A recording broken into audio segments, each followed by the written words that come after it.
कि India strategy report एक बहुत ही खास रिपोर्ट लिखी है हमारे गौतम दुग्गड़ ने, जो मोतीलाल ओसवाल फाइनेंशियल सर्विसेज के इंस्टीट्यूशनल इक्विटीज़ के हेड ऑफ रिसर्च हैं, उनसे समझते हैं।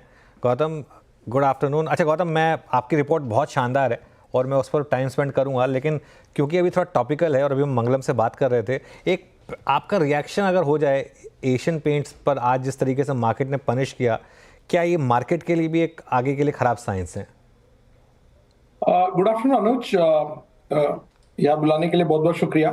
सी देखिए, एशियन पेंट का नंबर बहुत ही वीक थे, इसमें कोई दो राय नहीं है। मैंने तो मतलब मेरे 17 साल के कंज्यूमर सेक्टर ट्रैक करने के एक्सपीरियंस में एशियन पेंट को वॉल्यूम डिक्लाइन रिपोर्ट करते हुए बहुत ही रेयरली देखा है। लास्ट टाइम जब एशियन पेंट ने वॉल्यूम डिक्लाइन दिखाया था, अगर मैं गलत नहीं हूं तो वो 2Q FY13 में दिखाया था। आज से करीबन 10-11 साल पहले। कोविड का एक क्वार्टर मैं एक्सक्लूड कर रहा हूँ क्योंकि वो आप नहीं ले सकते हैं किसी भी कंपनी के लिए। दूसरा, जो वैल्यूएशंस हो चुके थे एशियन पेंट्स के पिछले 3-4 साल में, हालांकि कम कम होते गए, थोड़ा थोड़ा स्टॉक डीरेट हुआ है, बट अर्निंग्स भी डीरेट हुई है, अर्निंग्स भी काफी डाउनग्रेड हुई है।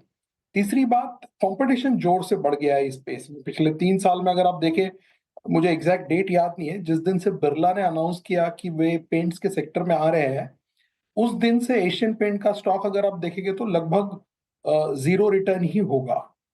सो बेसिकली इनिशियली ऐसा लगा था कि कंपटीशन बहुत ज्यादा डेंट नहीं कर पाएगा, लेकिन कंपटीशन ने डेंट किया है। आप मार्जिन देखिए, एशियन पेंट का पीक पे मार्जिन 23-24% हुआ करता था, अगर आप पिछले 10-12 क्वार्टर्स के नतीजे देखेंगे तो। अब वो मार्जिन 15-16% पे आ गया है। और साथ ही साथ कंजम्पशन में भी स्लो डाउन है। ये हमें बाकी कंपनीज के नतीजों में भी दिखा है, चाहे लीवर हो, डाबर हो, नेस्ले हो, डीमार्ट हो, रिलायंस रिटेल हो, QSR कंपनीज हो। कई सारे कंपनीज कंजम्पशन सेक्टर के जो नतीजे आए बहुत ही वीक रहे हैं। इनफैक्ट मैं देख रहा था सुबह हमारे यूनिवर्स के अभी तक जितने रिजल्ट्स आए, कंज्यूमर कंपनीज के जो 17 कंपनीज के अभी तक रिजल्ट्स आए, जीरो ग्रोथ रहा है इसमें प्रॉफिट में। हालांकि एक्सपेक्टेशन भी 3% ग्रोथ का ही था, बट फिर भी 0% ग्रोथ रहा है। और बड़े कंपनीज ने बहुत ही फ्लैटिश नंबर दिए हैं, चाहे लीवर हो, ITC हो, नेस्ले हो, और भी एशियन पेंट ने तो 30% प्रॉफिट डिक्लाइन दिखाया है। तो बहुत वीक नतीजे हैं, और मुझे लगता है कि वैल्यूएशंस जो लग रहे थे कि थोड़े सस्ते हो रहे हैं, अब अर्निंग्स और डाउनग्रेड होगी, तो शायद वैल्यूएशन का जो एक इक्वेशन रहता है, वैल्यूएशन वर्सेस अर्निंग्स का, बहुत ज्यादा फर्क नहीं पड़ता हुआ दिख रहा है इसमें, बिकॉज नंबर्स भी कटिंग है। चलिए खैर गौतम इन सब पर तो हम बात करते रहते हैं। आज हमने बुलाया आपको उस रिपोर्ट के ऊपर, जो स्ट्रैटेजी रिपोर्ट आपने बनाई है, उसमें आप कह रहे हैं कि अभी भी लेकिन जो निफ्टी की अर्निंग्स हैं उसमें FY24 से FY26 में 12 से 14% की कैगर आप एक्सपेक्ट कर रहे हैं। क्या ये बहुत ज़्यादा ऑप्टिमिस्टिक नहीं है? देखिए अनुज, आज के जब माहौल में हम बात कर रहे हैं, जहां पे सेकेंड क्वार्टर FY25 के नतीजे बहुत ही मॉडरेट हो गए हैं, तो उस समय 14% अर्निंग्स ग्रोथ भी आपको बहुत ज्यादा लगेगा। लेकिन मैं आपको याद दिला दूं कि 2020 से 2024 में, that is FY20 to FY24, Nifty का अर्निंग्स कैगर 21% था। ये पहला साल है जहां पे अर्निंग्स में मॉडरेशन हो रही है। हमारा इस साल का अब अनुमान 5% ग्रोथ का हो गया है। तो हमारा ईपीएस 1060 है, लास्ट ईयर का डिलीवर्ड ईपीएस 1006 है, तो वो 5% ग्रोथ हो गई है। जब हमने अप्रैल में बात किया था, जब पहली बार हमने नतीजे ईपीएस एस्टिमेट बनाए थे FY25 के, तब ईपीएस 1140 था, आज 1060 है। तो लगभग 8% का डाउनग्रेड ऑलरेडी हो चुका है। साथ ही साथ निफ्टी भी 8% करेक्ट हो गया है, 26,000 से लेके 24,200 तक। सो जो निफ्टी का पी है वो बहुत ज्यादा चेंज नहीं हुआ है, राइट? क्योंकि जितना अर्निंग्स में डाउनग्रेड आया है ऊपर से अभी तक, उतना ही निफ्टी भी ऊपर से अभी तक गिर चुका है। लेकिन इसके अगर आप अलग अलग लेयर्स निकाल के देखते हैं अभी तक के अर्निंग्स ग्रोथ के, फॉर 2Q FY25 या फर्स्ट हाफ FY25, आपको एक चीज बहुत क्लियरली दिखेगी कि फर्स्ट हाफ FY25 के अर्निंग्स जो है, कमोडिटीज की वजह से बहुत जोर से डिस्प्रोपोर्शनेटली इंपैक्ट हुए हैं। इनफैक्ट अगर मैं आपको बताऊं कि भाई 2Q FY25 में अभी तक हमारे सेक्टर के 200, हमारे कवरेज के 226 कंपनीज ने नतीजे डिक्लेयर किए हैं, जहां पे 4% अर्निंग्स डिक्लाइन हुआ है। हमारा एक्सपेक्टेशन 1.5% का था, अभी तक 4.5% अर्निंग्स डिक्लाइन हुआ है। लेकिन अगर आप इसमें से 3 OMC कंपनीज हटा के देखते हैं, तो जो फिर 223 कंपनीज बचती है 226 में से, उनका अर्निंग्स ग्रोथ 6% है, जो इनलाइन है 5.7% के अगेंस्ट। और अगर आप एक कदम और जाके पूरा कमोडिटीज हटा देते हैं, metals and oil and gas, तो 205 कंपनीज बचती है 226 में से। उन 205 कंपनीज का अर्निंग्स ग्रोथ 10.3% है ये क्वार्टर में, अगेंस्ट एक्सपेक्टेशन ऑफ 9.4। तो अर्निंग्स जरूर वीक हुई है, मॉडरेट हुई है। लास्ट ईयर आपने 26% अर्निंग ग्रोथ देखा था निफ्टी में, इस साल 5% देखेंगे। But x of commodities picture उतना ज्यादा भी खराब नहीं है, 10-11% का अर्निंग्स ग्रोथ है। तो clearly a year of breather. और हमने कल एक डेटा पॉइंट रिलीज किया था क्लाइंट्स के लिए, जिसमें हमने लिखा था कि फर्स्ट 6 मंथ्स में, दैट इज अप्रैल टू सितंबर, अगर आप गवर्नमेंट का डेटा देखते हैं तो total capital spending, that is capex spending of this government is down 17% in the first half. Total revenue spending is up only 4%. तो ओवरऑल स्पेंडिंग जो है गवर्नमेंट का, जो उन्होंने अनुमान बनाया 8% ग्रोथ का फुल ईयर का, फर्स्ट हाफ में फ्लैट है। तो इम्प्लाइड सेकेंड हाफ का ग्रोथ टोटल गवर्नमेंट स्पेंडिंग का 16% है, और कैपेक्स स्पेंडिंग का जो इम्प्लाइड ग्रोथ है सेकेंड हाफ का 52% है। So first half has been a slightly very weak, I would say, जहां तक कैपेक्स स्पेंडिंग गवर्नमेंट का है, और उसका भी एक खामियाजा अर्निंग्स को भुगतना पड़ रहा है। बिकॉज जब गवर्नमेंट स्पेंड नहीं कर रही है तो नीचे भी पैसा ट्रिकल इन नहीं हो रहा है, और उसका नतीजा आपको कंजम्पशन में दिखता है, उसका नतीजा आपको कैपेक्स के ऑर्डर बुक्स में दिखता है। मुझे लगता है कि अक्टूबर के बाद फेस्टिव सीजन, गुड मॉनसून, बहुत बड़ा वेडिंग सीजन आगे है। इस वेडिंग सीजन में 48 लाख शादियां हैं, जो 30% हायर है लास्ट ईयर के वेडिंग सीजन के मुकाबले। इन सब का इफेक्ट आपको सेकेंड हाफ में थोड़ा थोड़ा दिखेगा। बट आपकी बात सही है, अर्निंग्स खराब हुआ है ये साल में। हमारा FY 26 के जो एक्सपेक्टेशन है, वहां पे अभी भी हमें 15-16% ग्रोथ का अनुमान लग रहा है। अब गौतम, फिर ऐसी सिचुएशन में ये जो अर्निंग्स खराब हुई और मार्केट में करेक्शन की जो शुरुआत हुई है, कितनी अपॉर्चुनिटी पकड़ने की कोशिश करें? ऑफ कोर्स सब लोग कहते हैं don't catch a falling knife, लेकिन डिप्स का ही फायदा जब लोग उठाते हैं तब लॉन्ग टर्म में पैसा बनता है। और वो आपकी रिपोर्ट में बखूबी आपने मेंशन भी किया है कि कैसे 10 सालों में रिलायंस इंडस्ट्रीज का मार्केट कैप 3 ट्रिलियन से रफली 18 ट्रिलियन पहुंचा, TCS का मार्केट कैप 4 ट्रिलियन से 15 ट्रिलियन पहुंचा। तो ये 10 सालों की कहानी है। यहाँ से आगे अगले 10 साल देखने हैं, तो कहाँ पर वो अपॉर्चुनिटीज अब ढूंढना शुरू करें? क्या यही जो फ्रंट रनर्स रहे थे उन्हीं में कन्विक्शन है, या फिर कुछ और मिड कैप साइड पर भी अपॉर्चुनिटीज दिखेंगी? हर्षा, देखिए, इंडिया की सबसे बेहतरीन बात यह है कि यहाँ पे साइज है, ग्रोथ है और डिवर्सिटी है। हमारा मार्केट कोई एक सेक्टर पे डिपेंडेंट मार्केट नहीं है बाकी देशों के मुकाबले, जहाँ पे या तो कमोडिटीज ड्रिवन मार्केट होता है, या सेमीकंडक्टर, या कोई एक पर्टिकुलर टेक्नोलॉजी से पूरा मार्केट चलता है। हमारे यहाँ पे बहुत सारे सेक्टर है। हम मोतीलाल ओसवाल में ही 25 सेक्टर ट्रैक करते हैं 300 कंपनीज के बीच में, राइट? तो अपॉर्चुनिटीज हमेशा बहुत होती है इंडिया में, even in a very roaring bull market where valuations are very expensive, आपको कुछ ना कुछ अपॉर्चुनिटीज जरूर मिलेंगे। और आज तो मार्केट थोड़ा करेक्ट हुआ है, निफ्टी 8% डाउन है, बाकी इंडाइसेस भी 8 से 10% के बीच डाउन है। मोर इंपॉर्टेंटली इंडिविजुअल स्टॉक्स काफी करेक्ट हुए हैं।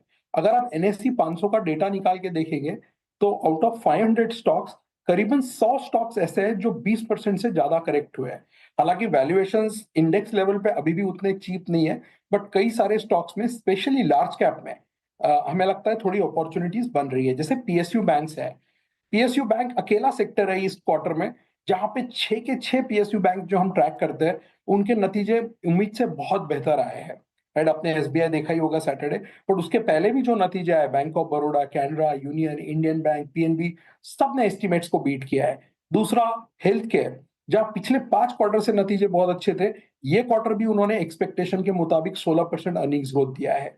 तीसरा, रियल एस्टेट, ओवरऑल बहुत ही सॉलिड नंबर्स रहे रियल एस्टेट के, चाहे आप ऑपरेशनल ट्रेंड्स देखे या हेडलाइन नंबर्स देखे, EBITDA या प्रॉफिट, बहुत अच्छे नतीजे रहे हैं। चौथा, मुझे लगता है टेक सेक्टर में थोड़ा सा बॉटमिंग आउट हो रहा है ग्रोथ को लेके, इसलिए हमने 6 महीना पहले जुलाई में टेक का हमारा जो रेटिंग था अंडरवेट से बड़ा ओवरवेट कर दिया था, और अक्टूबर के प्रीव्यू में हमने टेक का वेट और ज्यादा बढ़ाया था। तो जो हमारा 8% वेट होता था अप्रैल में, वो हमने जुलाई में 11 किया और अक्टूबर में 15 किया।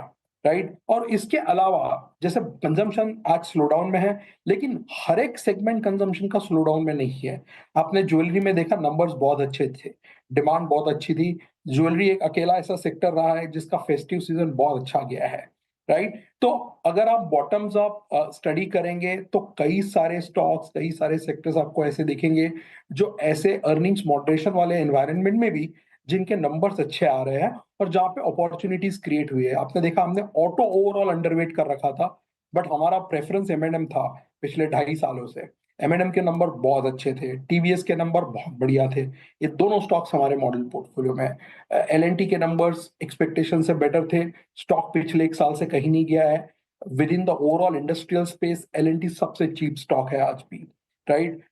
देर are many such examples. EMS में आप देखने जाएंगे ग्रोथ ये क्वार्टर भी बहुत अच्छी रही है, चाहे वो डिक्सन हो या एम्बर हो या केन्स हो या एविलॉन हो।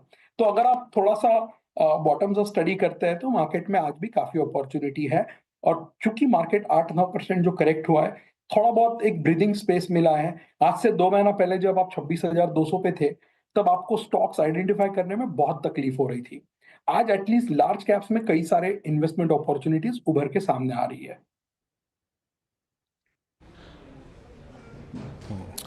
गौतम जी, मैं अपने 2 प्रश्न आपकी तरफ केंद्रित करके बैठा था। एक था पीएसयू बैंक्स, जिसका जवाब आपने ऑलरेडी दे दिया। दूसरा कैपिटल गुड्स पे आना चाहता था, उसके बाद वो भी मोर और लेस कवर कर दिया आपने, बट वहाँ पे आपने उल्लेख सिर्फ एल&टी का किया। इस मंच पे आए हुए जितने विशेषज्ञ हैं वो एक बात को कह रहे हैं कि वो जो कैपेक्स है both from I think government and private side, that is slowing down. क्या इसकी चिंता आपको भी है और आपका पूरे कैपिटल गुड्स पे view and along with ABB, Siemens and Cummins? जी बिल्कुल, सी हमारा कैपिटल गुड्स पे व्यू बहुत पॉजिटिव है। इस पे कोई दो राय नहीं है कि थोड़ा सा गवर्नमेंट स्पेंडिंग में जो स्लो डाउन आया है इलेक्शन के बाद, गवर्नमेंट फॉर्मेशन में जो टाइम लगा है, उस चक्कर में मुझे लगता है थोड़ा सा capital spending on a 6 month basis versus last year 6 months थोड़ा सा वीक लग रहा है। बट ये जैसे जैसे आप आगे बढ़ोगे ये इम्प्रूव होता जाएगा, because now government is in place, elections are behind. जितने भी सब कुछ ये चीजें थी जो इम्पैक्ट कर रही थी कैपिटल स्पेंडिंग को, वो पीछे हो गई है अभी। तो यहाँ से आपको कैपिटल स्पेंडिंग और बेहतर होते हुए दिखेगी। दूसरा, प्राइवेट कैपेक्स तो अभी बहुत ज्यादा ये पकड़ा हुआ नहीं है। मुझे लगता है प्राइवेट कैपेक्स इस साइकिल में बहुत ही कैलिब्रेटेड रहेगा। तो जहां तक आपका पॉइंटेड क्वेश्चन है, एल&टी के अलावा हमें एबीबी ठीक लगता है, क्यूमिंस ठीक लगता है। और कमिंस के नंबर आपने देखे हैं, काफी अच्छे थे। लगभग मुझे लगता है 40% के करीब उनका प्रॉफिट ग्रोथ रहा है, 42% के करीब उनका एबिटा ग्रोथ रहा है, अगर मेरे नंबर्स गलत नहीं है तो कैपिटल गुड्स हमें बहुत अच्छा लगता है। और थोड़ा बहुत जो करेक्शन आया है इन स्पेसेस में, जैसे एबीबी मुझे लगता है टॉप में रिसेंटली 2-3 महीना पहले 9,200 का भाव था, अभी करीबन 7,000 के आसपास उसका भाव आया है। थोड़ा सा नंबर्स इस क्वार्टर का अगेंस्ट द एक्सपेक्टेशंस वीक था, बट वो वीक नंबर भी 22% अर्निंग्स ग्रोथ देके गया है। हालांकि एक्सपेक्टेशंस हमारे करीबन 50% अर्निंग्स ग्रोथ के थे एक क्वार्टर में, बट मुझे लगता है कुछ लॉन्ग ड्यूरेशन वाले ऑर्डर्स उनके फ्रक्टिफाई नहीं हुए हैं। तो ये सारे जो अपॉर्चुनिटीज है ये आपको हर बुल मार्केट में मिलेंगे। अगर आप 2 महीना पहले किसी से बात करते तो कई सारे लोग आपको ये कहते कि भाई इंडस्ट्रियल स्टॉक्स बहुत महंगे हैं, अगर 1-2 क्वार्टर खराब आता है, स्टॉक गिरता है, तो हम उसमें एंट्री लेंगे। तो वो टाइम मेरे हिसाब से अब आना चालू हो गया है, जहां पे आपको इंडिविजुअल बॉटम अप स्टडी करना पड़ेगा कि कौन से स्टॉक में गिरावट टेम्पररी है, कहाँ पे अर्निंग्स फिर से पिकअप होगा, कहाँ पे नंबर्स फिर से अच्छे दिखेंगे, और वहां पे आप फिर से मेरे ख्याल से अगले 1 से 2 साल के हिसाब से पोजीशन बना सकते हैं।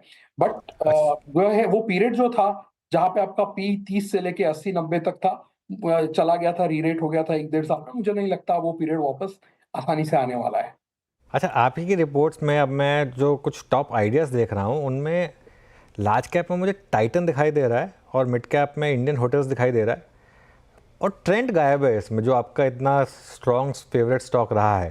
तो अगर ये इंडियन होटल्स के अच्छे नंबर आए ऑब्वियसली, टाइटन के हालांकि नंबर्स खराब थे, और ट्रेंड क्यों गायब है आपकी इस लिस्ट में से? अनुज, आपकी आवाज थोड़ी धीमी थी, तो जितना मैं समझ पाया हूँ आपने ट्रेंड, टाइटन और इंडियन होटल्स की बात। हाँ, मैंने कहा कि इंडियन होटल्स और टाइटन आपके टॉप पिक्स में है, लेकिन ट्रेंड नहीं है, तो वो मैं थोड़ा पूछ रहा था आपसे। नहीं, तो ट्रेंड हमारा अभी भी बहुत हाई कन्विक्शन बाय आइडिया है। क्योंकि आप जो लिस्ट देख रहे हैं वो मॉडल पोर्टफोलियो की लिस्ट देख रहे हैं, मॉडल पोर्टफोलियो में ट्रेंड मौजूद नहीं था और ट्रेंड भी काफी करेक्ट हो गया है ऊपर से। हालांकि trend has just gone to the price on which it was trading in August 2024। तो ऐसा लग रहा है कि 8,500 का 6,500 हुआ है, बट अब अगर देखेंगे तो अगस्त में ये भाव 6,500 था, तो केवल 2 महीने का प्राइस नीचे आया है। लेकिन आप नंबर्स की बात करें तो ट्रेंड का number despite 5-6% miss of top line बहुत ही स्ट्रॉन्ग नंबर थे।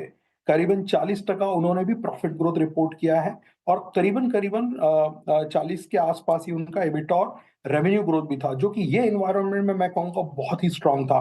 क्योंकि जो ट्रेंड के पियर्स है, चाहे आप रिटेल में ले लीजिए या डीमार्ट पकड़िए, उनके अगर आप नंबर्स देखेंगे तो थोड़े से नंबर्स सॉफ्ट थे। तो उनके कॉन्टेक्स्ट में अगर आप ट्रेंड का परफॉर्मेंस देखते हैं प्योरली ऑन अर्निंग्स, 1 मिनट के लिए स्टॉक प्राइस आप बाजू में रखिए, तो अर्निंग्स बहुत ही स्ट्रांग रही है।